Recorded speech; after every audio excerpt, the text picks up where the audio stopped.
They told us it would be surgical, clean, and decisive. Washington stepped onto the global stage in early 2025 with the kind of absolute confidence you only see right before a storm hits. The plan seemed bulletproof: impose heavy duties on Canadian goods, squeeze our northern neighbor, and force them into total compliance. We were promised a surge in the American economy where jobs would flood back to our shores and victory would be declared within weeks. But the second those tariffs landed, the reality on the ground started telling a much different and more dangerous story. Costs did not just tick upward, they exploded across the board. Instead of accelerating toward a new golden age, American production suddenly froze in its tracks. The very jobs these tariffs were designed to protect began to vanish across the American heartland in sectors that caught everyone off guard. This is not just another dry report about trade policy or bureaucratic paperwork in some marble building. This is the story of how a strategic strike on Canada ricocheted back and started tearing through our own industrial core. In April 2025, the administration rolled out these tariffs with a level of certainty that left no room for doubt. The pitch to the American people was straightforward and incredibly compelling to anyone who cares about our sovereignty. We would hit Canadian imports with heavy duties, specifically targeting their energy and raw materials to make them feel the heat. The goal was to squeeze their economy until they had no choice but to bend to American interests. Meanwhile, our own manufacturers were supposed to celebrate as foreign competition withered away. Treasury officials were busy projecting hundreds of billions in new revenue for the federal government. We were told that factory towns would boom and the trade deficit would finally shrink to nothing. It was sold to the public as a moment of economic liberation and a return to American dominance. Analysts watching the rollout noted the sheer confidence pouring out of every single press briefing. This was not supposed to be an experimental policy or a gamble with our future. It was framed as victory in motion, a masterstroke of geopolitical strategy. But confidence, no matter how loud it is, cannot rewrite the cold mathematics of global supply chains. Canada was never planning to just sit there and quietly absorb the blow like a defeated subordinate. The retaliation came faster and much harder than anyone in Washington ever anticipated. Ottawa did not waste a single second with polite diplomatic protests or endless negotiations. Within days of the American tariffs taking effect, Canada announced a counterstrike that hit like a physical punch. They rolled out 25% tariffs on $155 billion worth of American goods in calculated, devastating waves. The first phase alone targeted $30 billion in American exports, and they chose their targets with lethal precision. These were not random products picked out of a hat by a low-level staffer. They went after bourbon from Kentucky, orange juice from Florida, and steel from the Rust Belt. These were political pressure points designed to create maximum discomfort in the very regions that drive our country. Just 13 days later, another $30 billion in Canadian tariffs landed on our doorstep. Washington expected measured diplomacy and perhaps a few complaints at the United Nations. Instead, Canada delivered a precision economic strike that turned a controlled squeeze into an all-out brawl. This was a fight that neither economy could truly afford to lose. If you want to stay ahead of the curve on how these policies are actually impacting your wallet and your community, make sure to comment your thoughts below and subscribe to the channel right now. Canada did not stop at simple border tariffs. They took a drastic step that completely blindsided American producers. Provincial governments stepped in with a move that felt like a betrayal of our long-standing partnership. Ontario's Liquor Control Board, which handles nearly $1 billion in annual sales, began stripping American spirits off their shelves. Quebec followed suit immediately, and British Columbia went even further by banning products specifically from Republican-led states. For our distillers back home, this was not some theoretical exercise in economic warfare. It was an instant and total market shutdown that threatened their very existence. The numbers tell a brutal story that we cannot afford to ignore as a nation. Sales of American spirits in Canada collapsed by more than 60% within just a few weeks. By the second quarter of 2025, our exports had plummeted by a staggering 85%. Jim Beam, an iconic 230-year-old brand that represents American heritage, announced it was shutting down its main Kentucky distillery. One major distiller described the situation with a clarity that should wake up every lawmaker in D.C. He said it was worse than a tariff because at least with a tariff, your product still reaches the customer. This was complete market erasure, a total disappearance of American goods from a vital market. It sent shockwaves through communities that had relied on these sales for generations. Washington initially treated these tariffs like a simple border weapon, assuming the damage would stop at the line. That assumption proved to be catastrophically wrong for the American worker. Modern manufacturing does not recognize political boundaries the way policymakers in Washington imagine they do. Steel, aluminum, auto parts, and energy components flow back and forth across that border multiple times. When the tariffs hit, those costs did not just vanish into thin air or stay in Canada. They embedded themselves deep into the invoices and spreadsheets of our own American factories. The pain did not announce itself with dramatic headlines or immediate fireworks. It crept into the system silently, affecting the bottom line of every small business owner. Executives did not panic in public, but they certainly started recalculating behind closed doors. Purchase orders were quietly delayed as companies tried to figure out how to survive the new costs. Expansion projects that would have created thousands of jobs were shelved indefinitely. Hiring plans froze and the overtime pay that families depend on suddenly disappeared. These are not the types of decisions that make the evening news cycles, but they are the ones that matter. They are always the decisions that come right before the mass layoffs start. By the time the average worker notices something is wrong, the economic math has already failed. Supply chains do not pause for political speeches or wait for a change in heart from a politician. Production schedules are locked in months in advance and machinery is tooled for very specific materials. There is no simple off switch when costs on essential materials like Canadian steel and aluminum spike. American manufacturers faced immediate financial pressure they could not redistribute or avoid. Rates on key metals climbed as high as 50% for the factories depending on these imports. Paying these tariffs became an unavoidable reality for businesses trying to keep their doors open. Costs did not rise gradually over a year, they jumped all at once and hit like a tidal wave. Companies responded the only way they could to stay afloat in such a hostile environment.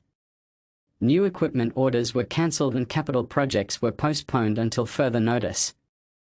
Manufacturing employment started shrinking in April and it did not stop as the months went by. Factories were forced to cut positions instead of adding the new jobs we were promised. By the time summer rolled around, roughly 67,000 manufacturing jobs had completely disappeared. This was not some random coincidence or a seasonal adjustment in the labor market. It was the direct result of higher input costs working through our industrial system like poison. The damage spread unevenly, but it was relentless in its pursuit of American prosperity. The auto industry, which is the backbone of our manufacturing strength, got hit first and hardest. Vehicles built here in North America routinely cross the border 6 to 8 times before they are finished. This means tariffs were stacked repeatedly at every single stage of the production process. Analysts warned that the North American auto industry faced over $100 billion in additional expenses. Automakers responded by cutting shifts and delaying the investments we need to stay competitive. As vehicle prices climbed for the average buyer, demand began to soften and the pressure mounted. We need to hear from you on this, so drop a comment below about how these rising prices are hitting your hometown and subscribe for more deep dives into the American economy. Construction felt the whiplash almost immediately after the auto sector began to stumble. Metal tariffs crushed the profit margins across the entire building sector. Project bids started coming in much higher than developers had originally budgeted.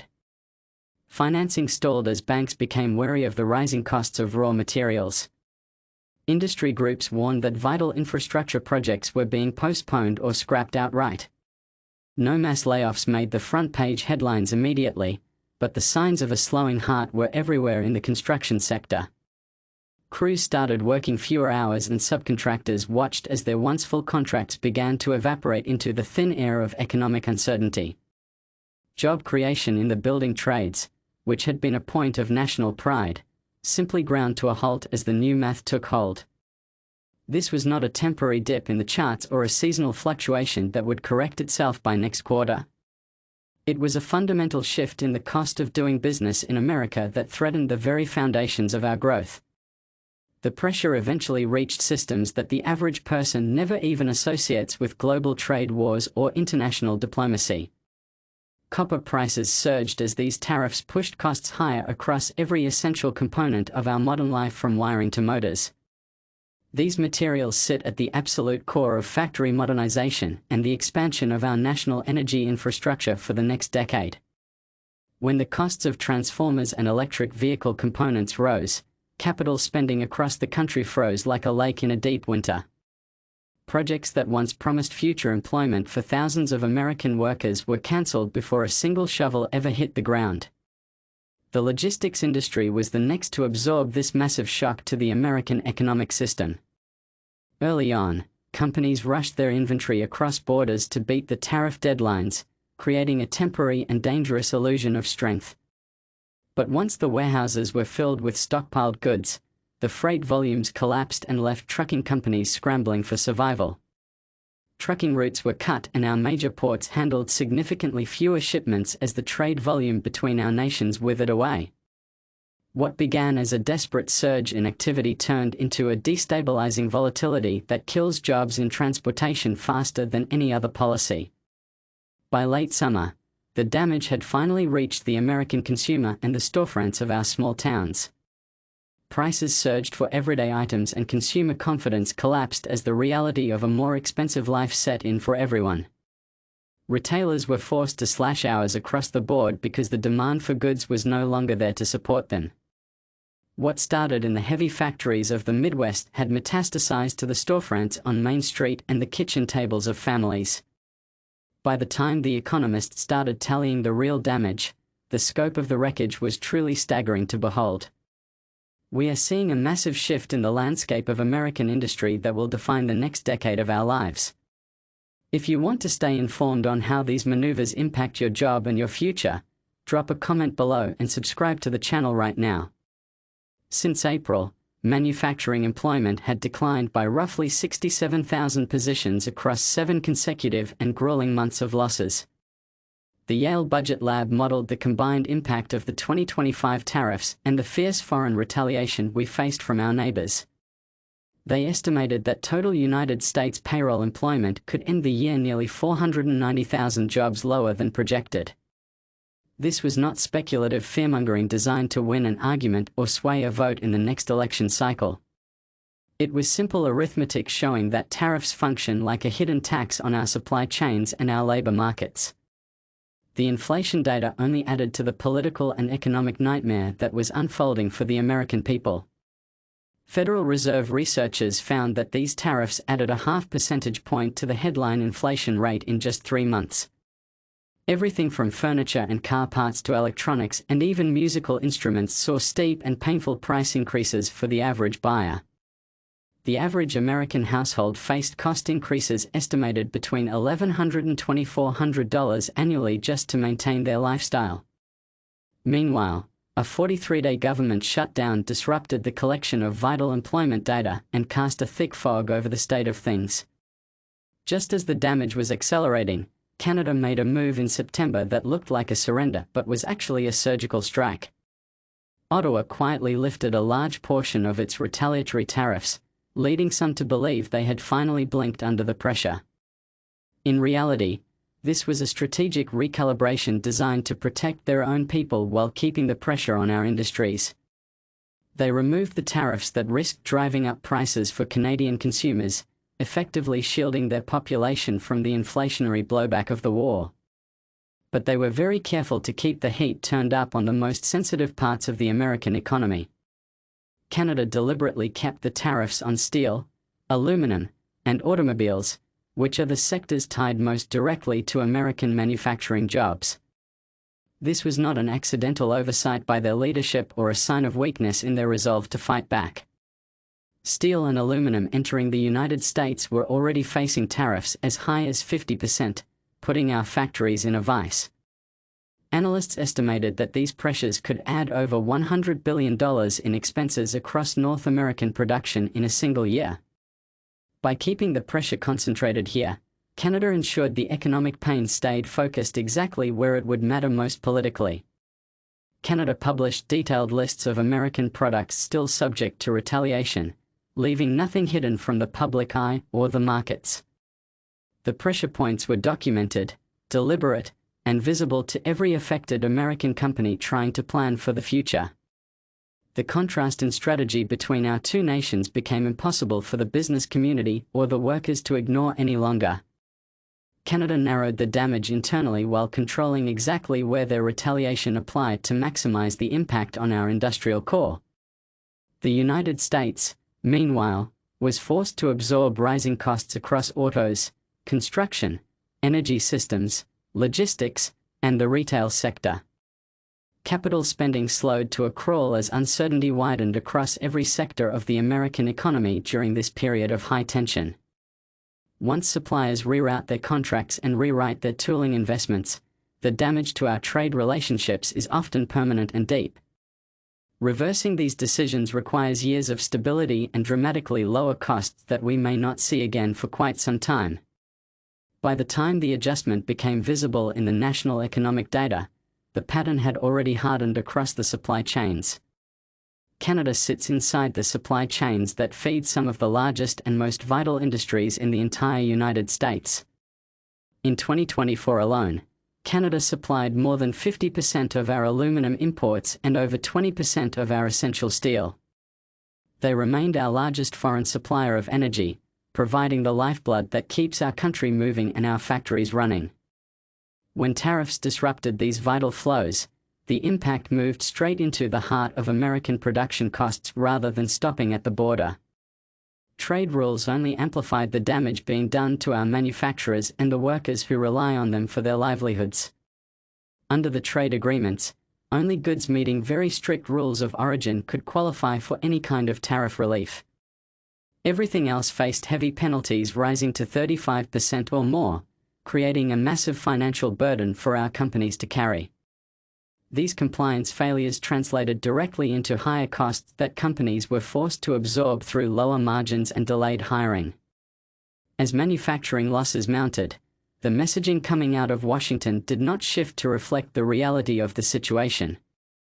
Officials kept selling a story of strength and national revival while our factories were quietly cutting back on their workforce. The gap between the political rhetoric and the economic reality widened into a massive chasm that could no longer be ignored. Once the jobs started disappearing into the void of economic uncertainty, credibility followed them out the door with a speed that shocked the political establishment. Trade policy stopped sounding like a tough stance on national interests and started sounding completely disconnected from the wreckage spreading across industrial America. The gap between the bold rhetoric coming from the podiums and the harsh reality in the factory towns widened into a massive and unbridgeable chasm. We were told this was about protecting the American worker, but the American worker was the one ultimately paying the price for the standoff. When a person loses their livelihood, they don't care about the complex geopolitical strategy or the long-term projections of a think tank. They care about the mortgage, the groceries, and the future of their family that has been thrown into chaos by a sudden shift in trade rules. The tariffs were launched with the noble intention to force a win, to revitalize our manufacturing sector, and to bring jobs flooding back to our shores. Instead, they rewired the global supply chains in a way that drained the momentum from our domestic capital investment. They erased tens of thousands of jobs at home while the officials in Washington continued to sell a story of strength and resurgence. The most dangerous part of this entire scenario was not the immediate damage to the quarterly numbers or the stock market. The real danger lay in the fact that once supply chains adjust and investment flees to more stable environments, there is no fast way back to prosperity. Factories do not simply reopen their doors just because a president or a legislature decides to change course on a whim. Contracts that have been torn up or moved to other countries do not get rewritten overnight to accommodate a new political direction. Trust, once it has been shattered between long-standing trading partners like the United States and Canada, takes decades to rebuild or replace. We are talking about a fundamental breakdown in the way our two nations have cooperated for over a century to build the most prosperous region on Earth. As the months dragged on into late 2025, the question haunting American factory towns was no longer about the technical details of the tariffs themselves. It was a much simpler and far more devastating question that cut to the heart of our national identity and our economic future. If this is what a winning trade war looks like, then who exactly is supposed to be celebrating the outcome of this struggle? Is it the worker in Kentucky who watched a 200-year-old distillery shut its doors because of a market shutdown in Canada? Or is it the auto worker in Michigan who saw their shift cancelled because the cost of parts crossing the border became too high to bear?